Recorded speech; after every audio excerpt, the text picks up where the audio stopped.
How to verify Shopify's primary domain on Facebook's Ad Manager. Hello everyone, welcome back to the channel, and in this video I'm going to show you how you will be able to verify your primary domain on Facebook Ad Manager. So for that, just open your Facebook Ad Manager, and after that just go to the business settings.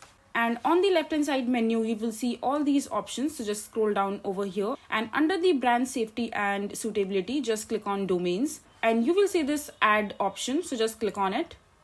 And now you have to click on create a new domain. And after that, just open your Shopify store. And after that, just go to the settings icon from the bottom. And here on the left hand side menu, you will see this option called domains. So just click on it.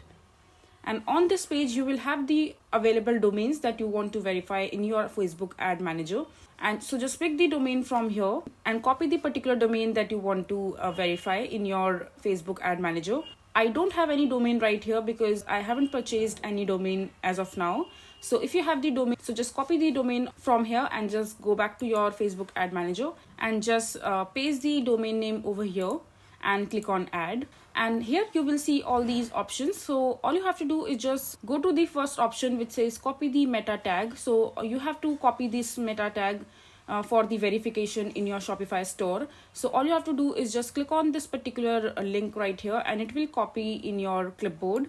And once you copy the link in your clipboard, you just have to go to your Shopify store again and paste that particular code in the domain that you want to verify. And once you are done, you just have to click on verify domain in your Facebook Ad Manager. And once you click on verify domain, and after that your Shopify domain will be verified in your Facebook Ads Manager. So this is basically how you will be able to verify your Shopify's primary domain on Facebook's Ad Manager. I hope you find this video to be helpful. So that is it for this video. If you find this video to be helpful, make sure to hit that like button and don't forget to subscribe to our channel for more such informative videos. And I'll see you the next time.